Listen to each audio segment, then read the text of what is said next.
Voyons maintenant ensemble l'analyse en bouche.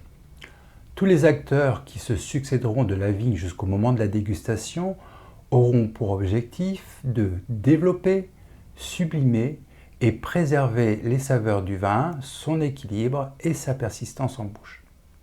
L'analyse en bouche nous permet donc d'apprécier le résultat de leur travail. On peut décomposer la dégustation en bouche en 3 étapes. Alors tout d'abord l'attaque qui dure les 2-3 premières secondes et elle met en valeur l'onctuosité, la rondeur, le moelleux du vin. Et ces saveurs font réagir les papilles plus rapidement que les autres.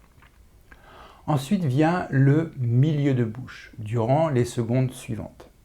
Et c'est l'acidité qui domine à ce moment-là.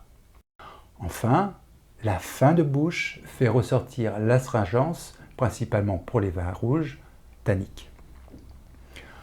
On appelle saveur l'ensemble des perceptions en bouche. Dans le vin, on peut identifier principalement 3 saveurs de base, dont les nuances plus ou moins marquées vont le caractériser. Il y a tout d'abord l'acidité. Elle se caractérise par une sensation de fraîcheur en bouche et cette acidité fait réagir la bouche par une salivation très fluide. Ensuite, il y a l'onctuosité. On l'appelle aussi le moelleux. Elle génère une sensation de gras et de rondeur en bouche. Pour les vins blancs moelleux, l'onctuosité sera le fait du sucre. Mais pour un vin sec, c'est l'alcool qui constitue l'onctuosité. Enfin, l'amertume est la 3e saveur, qui peut parfois se retrouver dans les vins rouges. Aux côtés de ces 3 saveurs de base, on cherche à identifier les saveurs dites tactiles, comme l'astringence, qui caractérise les vins tanniques. Elle se manifeste par un assèchement des gencives et peut être plus ou moins marquée en fonction de la quantité et de la souplesse des tanins. Alors, pour mieux détecter les saveurs sur la langue, il est nécessaire de connaître les zones qui y sont sensibles. Le sucré est décelé par les papilles du bout de la langue, l'acidité par celle du côté de la langue et l'amertume en fond de bouche. Le salé est rarement présent dans le vin. Alors mettez une gorgée de vin en bouche et faites tourner le vin avec la langue afin d'imprégner l'ensemble des muqueuses de la bouche, la langue sur toute la longueur, les lèvres et le palais. Ensuite, tout en gardant le vin ainsi réparti dans la bouche, ouvrez légèrement les lèvres pour aspirer un peu d'air.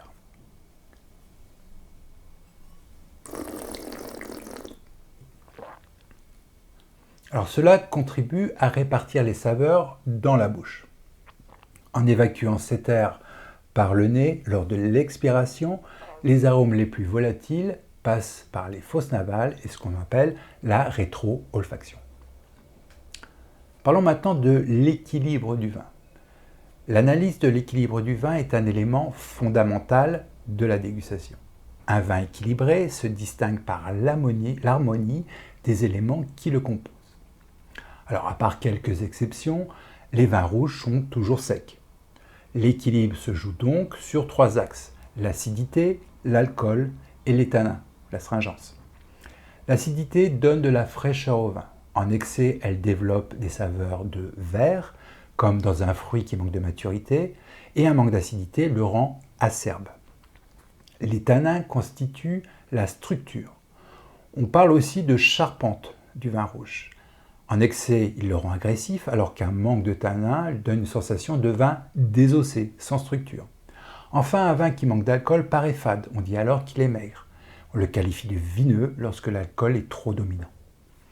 Un vin blanc, du fait de son mode de vinification, contient peu ou pas de tanins. Ils peuvent contenir un taux de sucre variable allant de sec à liquoreux. L'équilibre se joue donc sur les axes de l'acidité, l'alcool et le sucre. Comme pour les vins rouges, on retrouve les expressions définissant l'excès, l'équilibre ou le manque de ces éléments. La persistance maintenant. Donc la persistance en bouche se caractérise par la durée pendant laquelle les arômes persistent en bouche après l'attaque. Elle se mesure concrètement en caudalie. Une caudalie égale 1 seconde d'arôme perçu. Les grands vins sont au-delà de 10 secondes.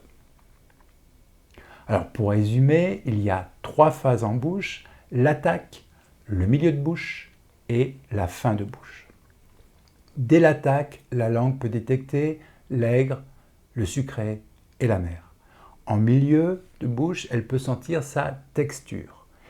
La persistance se calcule en secondes en fin de bouche. Un équilibre des saveurs, une texture agréable et une persistance longue caractérisent les grands vins de qualité. Alors, dans la prochaine capsule, nous allons voir comment faire une analyse globale, une analyse réflexive de tout ce que nous venons de voir. À tout de suite.